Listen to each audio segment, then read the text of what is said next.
Thank you for joining in, and for today's video I have another product review. I have some of the Prima Marketing watercolor paper here, and this one does come in the pad. There's 20 sheets and it's 8 inches by 8 inches. And one thing that I noticed about this that was really nice is that yes, the adhesive here, the glue is on top and the bottom, but it's not on the sides. So I don't, to me it's actually a lot easier to separate the pages. And then you can slip like an X-Acto knife or, you know, an old credit card all around. They do come up a lot easier. I know some people don't like that, so I just wanted to point that out. And you can also do your work on here, or you can take it off and then tape it down. So that's just a personal preference. I can try to zoom in here. I also have photos on my Instagram too if you wanted to see close-ups of the paper, but there is a really nice nice grain here, tooth on the paper, and as you can see here, I've used it many times for my florals to test out the quality of this paper. And it is really good. And one thing I'm surprised with is that you can actually use both sides.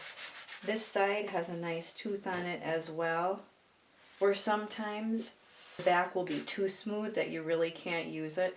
Maybe just to test out some swatches or something like that, but that is a positive. So if you wanted to use both sides, you should be able to.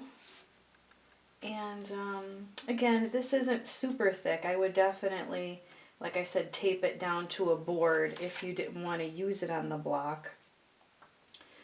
Personally, I use both. It doesn't bother me.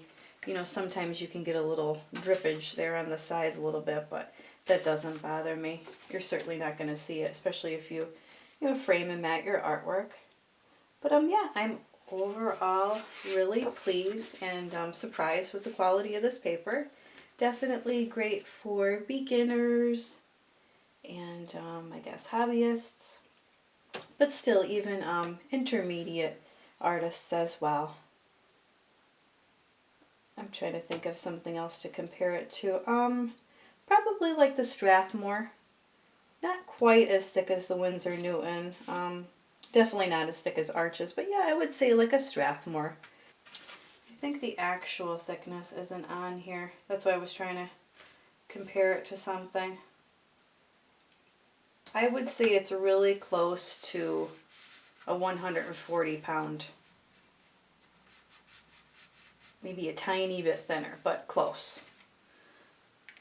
And it's definitely affordable. I think this was about $10 on Amazon for the 20 sheets. That's definitely a good price for that. So this is just a quick review. Overall, I am happy with my purchase. You can also go to Prima's website, The Art Philosophy, if you wanted to as well. And thank you for watching this quick review. I hope it helped you to make a decision if you were thinking about purchasing it.